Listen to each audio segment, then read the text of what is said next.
Hey everyone, we're going to use this video to show how Newton's third law can explain who wins a tug of war. In order to do that, let's start out with a basic picture of two people having a tug of war. Got the rope there between them. Look at the forces that are acting on the two people. Person A is trying to pull person B to the left, while person B is trying to pull person A to the right. What Newton's third law tells us, though, is that person A cannot pull on person B any harder than person B pulls on A. That's our equal but opposite force pairs. So if they're going to pull on each other with an equal amount of force, who actually ends up winning a tug of war? In order to figure this out, let's take a look at the forces that are acting on person B. Keeping in mind that in order for person B to win the tug of war, we know that they need to accelerate to the right. In order to accelerate to the right, they're going to need a net force, or an unbalance to the right. Let's take a look at the forces that are acting on person B. We know that they have the force due to gravity acting down. They have a normal force acting up, and we know that those two forces are equal to each other because we're not accelerating up or down. And then they've got the pull from the rope pulling to the right, or to the left, excuse me. Person A is going to have that force of gravity down, the normal force up, and that tension force to the middle. Again, we know that those tension forces are equal to each other. So if they're both pulling on each other equally, who ends up pulling the tug of war, or winning the tug of war?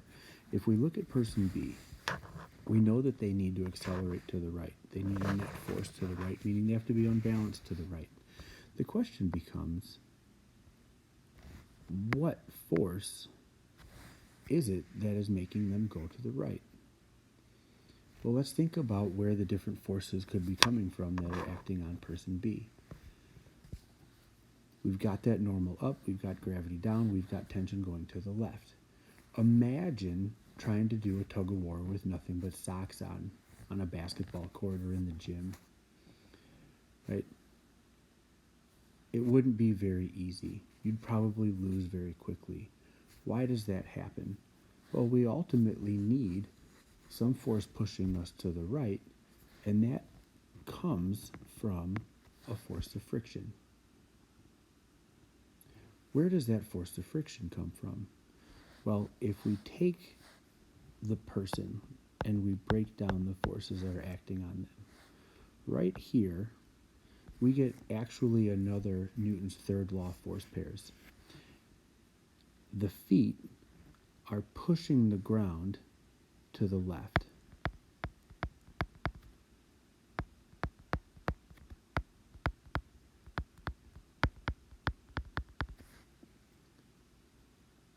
Think about how we find our force pairs.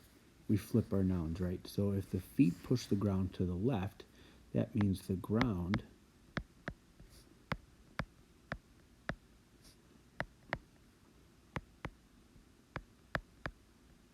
pushes the feet to the right. That's this force that we have up here acting on our force of friction, right? That's actually the ground pushing us to the right because our feet are trying to push the ground to the left. So really, in order to win a tug of war, it's not about who can pull on each other the hardest, because regardless of how hard each side pulls, it's going to be equal in between them.